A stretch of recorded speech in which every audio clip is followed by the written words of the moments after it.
Rise from your grave.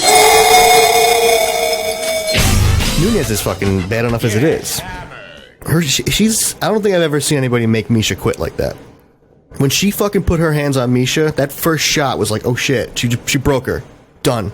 That fight was over fucking quick. Like, really, it was weird.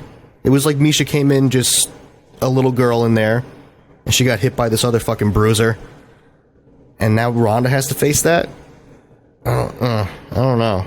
That's tough. Well, the thing that's so frustrating to me about Ronda is that she won't leave Edmond. Because, I mean, that camp, I'm sorry. He's clearly not someone who thinks straight, right? He clearly has bad judgment. He's got poor judgment. Because anyone who approaches the former heavyweight champion of the world with an attitude just is not thinking clearly. No, of course. They're just not. So how are you trusting this dude with your fucking career? With every it sounds like every decision she makes is based on what Edmond wants, and he looks like fucking Count Dracula. It's goofy. No, I know. It's Travis Brown hasn't won a fucking fight since he's been training with him. He's just a totally different dude. Yeah, it's crazy because her loyalty to him, and look, I admire loyalty. I think that loyal people, it's a dying thing. A lot of people just fucking stab you in the back, or they, when it's convenient to them, they'll be loyal, but then if all of a sudden you're just not useful to them, they'll fall off the map. But her loyalty has become her detriment. I mean, when her own mother says that if Edmond was walking down the street, she'd hit the gas and run him over.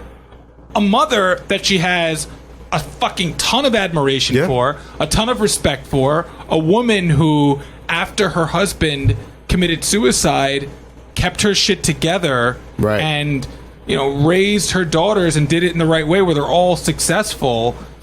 If Ronda's not going to listen to her, like, what is this mental grip that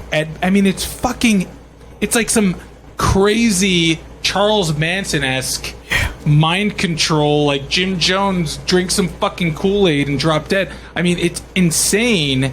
And like you mentioned, it's like Stockholm Syndrome. Yeah, with Travis Brown. Like when Travis Brown lost to Verdum, even after Verdum kicked his coach, you could tell that Travis Brown walked out of that cage just like, the things I do for pussy. Like almost like he does not give a flying fuck about Edmond. Right. It's just the convenience of being closer to Ronda. But it's like, think about it. If Ronda started training with like a Jackson's or a real camp, that's all she needs to do, in my opinion. She has to. Loyalty's all well and good. Like, you don't have to cut the dude out of your life. You can still be a part of your life. But loyalty also works both fucking ways. So when you get starched for the first time in your career, and your boyfriend's getting beat up pretty bad for a little while now by guys that he probably shouldn't be losing to necessarily. You got to look and say, well, why isn't this guy just, okay with me going somewhere else? Why wouldn't he be? Please tell me you've seen Casino. Of course.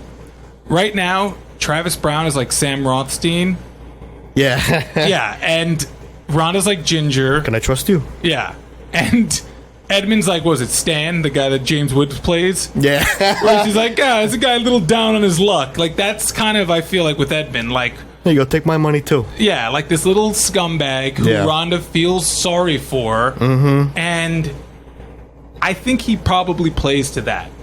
Because he has to know that Ronda's, very emotional, mentally fragile, wants that father figure in her life. I mean, on the wall of Glendale Boxing Club, he's got like this like painted thing that says like Ronda Rousey, trained in here. Like, just like, if I'm training there, I'm going to be like, okay, I get it. Ronda Rousey trains here, but it's not like American Kickboxing Academy where you have like pictures of all the guys that fight there, where it's like, a community where it's like, wow, I want to be one of these guys.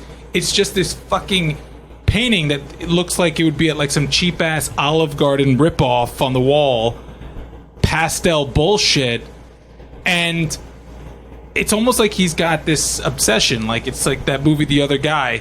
Like he wants to be Ronda's lover so bad that if he can't have her as an actual lover, that he'll fucking have her around and completely. I wouldn't be surprised. He's got a shrine in his closet for used bubblegum. Oh.